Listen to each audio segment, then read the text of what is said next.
Kalau sekarang kita lihat memang, ada tren kalau kredit itu sangat tinggi ya.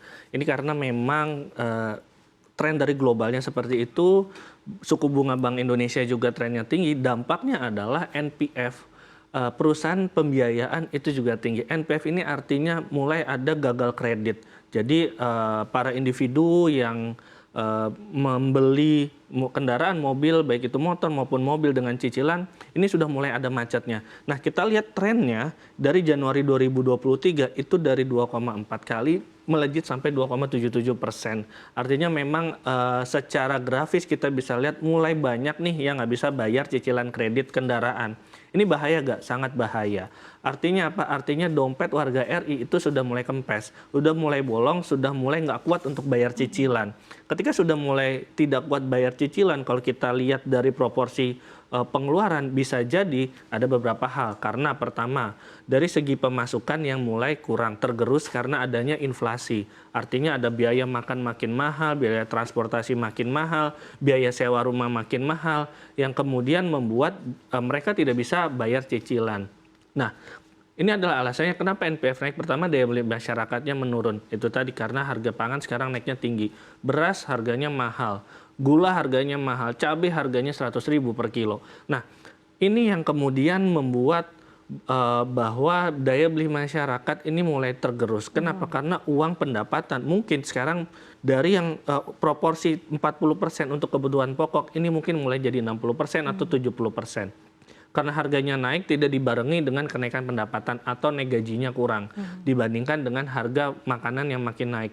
Nah, ini yang kemudian membuat daya beli menurun. Nah, ketika daya beli menurun, ini juga akan berpengaruh terhadap kebutuhan-kebutuhan sekunder maupun tersier. Kebutuhan sekunder apa sih? Kebutuhan sekunder kendaraan, kemudian rumah juga, rumah mewah, rumah untuk usaha, atau lainnya itu kebutuhan sekunder. Kebutuhan tersier adalah kita beli-beli barang mewah. Ketika kebutuhan pokoknya aja tergerus, nggak ada duit lagi, apalagi kita mau beli kebutuhan sekunder. Ini yang kemudian membuat tingkat kredit macetnya juga tinggi, pembelian kendaraan juga berkurang, dan akhirnya membuat biaya hidup semakin mahal. Nah, tiga ini, daya beli masyarakat menurun, harga pangan meningkat, biaya hidup semakin mahal. Ini penyebabnya itu karena sekarang sedang tren suku bunga tinggi. Oke, cukup menarik Mas Robert. Nah, Ya. ini juga Sobat Cuan sudah penasaran nih, mau nanya langsung ke Mas Robert. Kita ke pertanyaan sosial media di Instagram di @CNBC Indonesia. Ini ada pertanyaan dari @apalogo66. Mas Robert, apa sih langkah yang harus diambil saat kondisi keuangan berubah drastis dan saya sudah tidak mampu nih membayar cicilan? Silakan langsung jawab. Ya, kalau tidak mampu membayar cicilan, coba mulai komunikasikan ke krediturnya. Jadi baik itu ke pihak bank atau ke pihak leasing, itu harus dikomunikasikan supaya nanti ada jalan keluar. Jangan kabur, jangan kemudian tidak membayar tiba-tiba karena resikonya ada di slik OJK-nya atau slik BI-nya itu akan jelek, sehingga nanti kalau misalnya kita mau bikin cicilan lagi itu susah karena kita udah masuk ke resiko tinggi ya untuk kredit. Lebih baik bicarakan bagaimana mungkin kita bisa mendiskusikan mengenai restrukturisasi. Oke, berarti opsi refinancing itu memungkinkan ya? Ya, sangat memungkinkan kalau misalnya kita ada komunikasi dengan bank. Pihak bank biasanya juga biasanya nanti ada toleransi ya, misal denda cicilan telatnya itu dihapuskan, atau mungkin kalau kita lihat COVID dulu diperpanjang cicilannya dan segala macam. Saya rasa itu perlu dilakukan. Kedua, ketika sudah dikomunikasikan, kita mulai atur prioritas budget pengeluaran kita. Jangan kemudian lifestyle kita sama atau malah makin tinggi, tapi dompet kita untuk menopang lifestyle kita mulai diperketat gitu. Jadi seperti di segmen sebelumnya, mulai press budget. Ya. Itu sangat penting ya. Ketika kita sudah tidak bisa membayar cicilan, jangan sampai kita ngebayar cicilan, dikasih kelonggaran sama bank, lifestyle kita tetap nyicil lagi, buka kartu kredit baru lagi, dan segala macam, ya utangnya ada makin bengkak, dan itu tidak jadi solusi. Oke, kalau overkredit memungkinkan juga nggak, Mas? Kalau misalnya overkredit memungkinkan kalau misalnya kita punya KPR ya.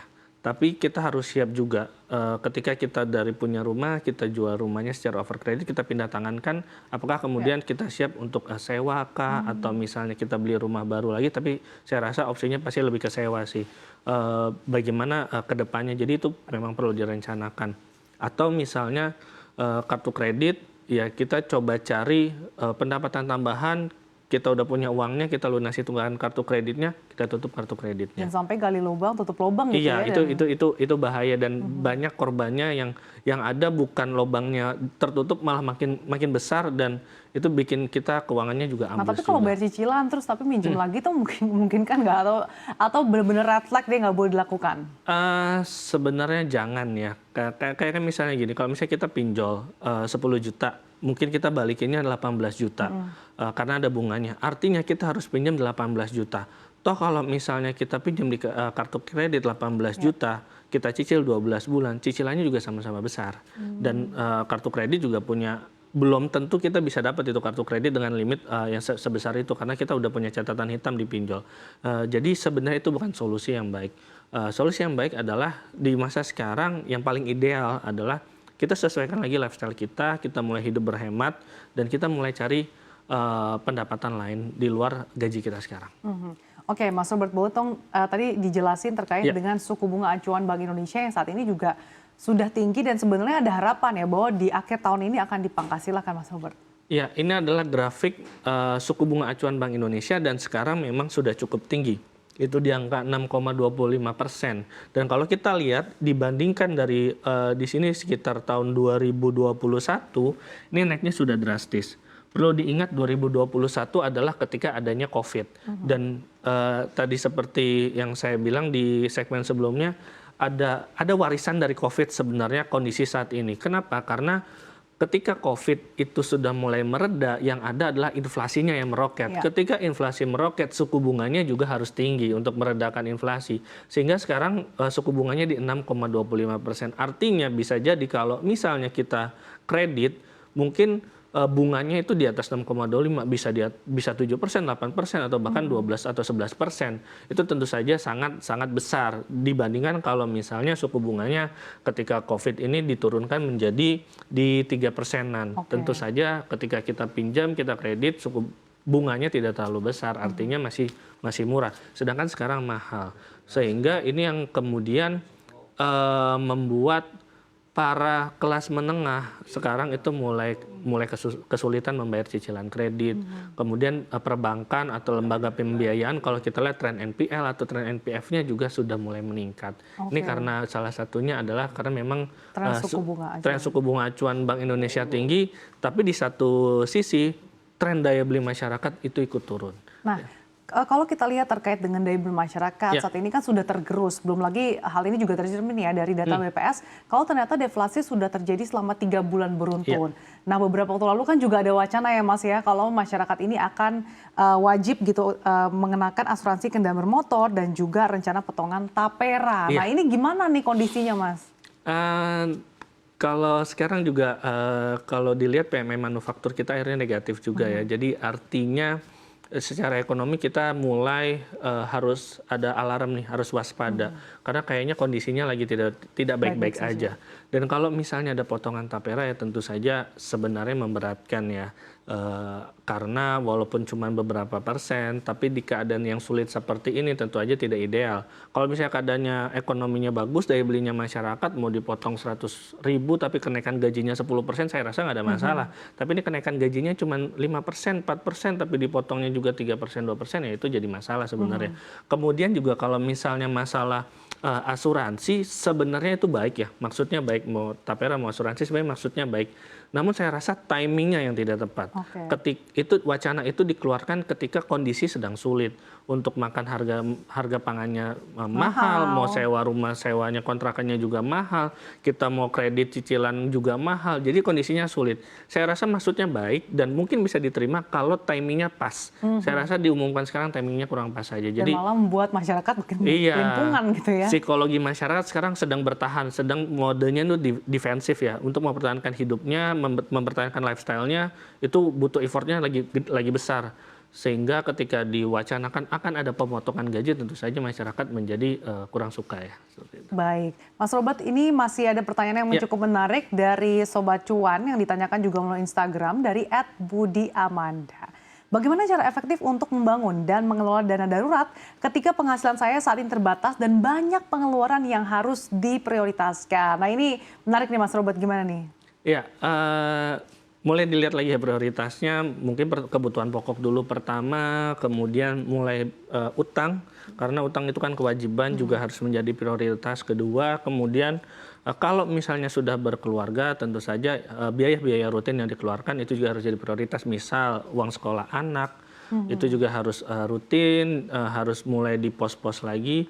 Nah, biaya biasanya itu ada biaya lain-lain, biasa biaya hiburan atau biaya jalan-jalan atau biaya investasi atau biaya dana darurat. Dana daruratnya tetap ditahan, jangan dipergunakan kecuali misalnya tadi Masnya ada kehilangan pekerjaan, itu bisa dipakai dana daruratnya. Tapi kalau misalnya belum ada kehilangan pekerjaan, ditahan dulu aja. Kalau kepepet nih Mas, mau bayar utang atau cicilan nih boleh nggak sih pakai dana darurat? Sebenarnya ya nggak ada aturan pastinya ya, boleh aja. Tapi kalau bisa diusahakan itu langsung ditutup lagi. Kalau misalnya kepepet kan itu kondisi sementara, jadi harus ditutup lagi ya kondisi daruratnya. Karena benar-benar untuk darurat, makanya kalau kita caranya untuk menghindari supaya tidak banyak utang, kita mulai siapkan safety net-nya. Entah itu asuransi, entah itu mungkin kita mulai investasi. Saya rasa kalau misalnya kita kepepet banget, kita bisa pakai asuransi. Kalau asuransinya nggak ada, ke biaya investasi atau misalnya tabungan kita keluarin, baru kemudian ke dana darurat. Oke. Karena darurat ini yang kemudian bisa mempertahankan kebutuhan kita ketika terjadi musibah seperti itu. Kalau misalkan kepepet tadi dipakai, seenggaknya dana darurat yang harus dimiliki ini berapa persen sih Mas? Ya, dana darurat idealnya adalah 3-6 bulan pengeluaran kita setiap bulannya. Kalau misalnya masih bujang, masih jomblo, masih belum nikah, belum berumah tangga, itu 3 bulan aja cukup. Tapi kalau misalnya udah berumah tangga, udah punya istri, udah punya anak, minimal 5-6 bulan. Minimal 5-6 bulan itu nggak boleh diganggu-gugat ya Mas ya? Iya, jangan diganggu-gugat. Tadi Mas Robert sempat mengatakan investasi saat ini bisa dipertimbangkan. Nah, kita tahu bahwa saat ini narasi terkait era higher for longer ini akan segera usai gitu ya Mas. Nah, kira-kira dalam jangka pendek ini investasi apa sih yang cocok bagi Sobat Cuan? Investasi sebenarnya sekarang masih emas ya. Kalau saham atau misalnya aset investasi yang beresiko lainnya bisa aja, tapi porsinya jangan besar. Mungkin dari cash kita, emas mungkin masih 30-40%, kemudian reksadana atau ori juga masih menarik. Mungkin saham mungkin di 10 atau 20% dari dana kita.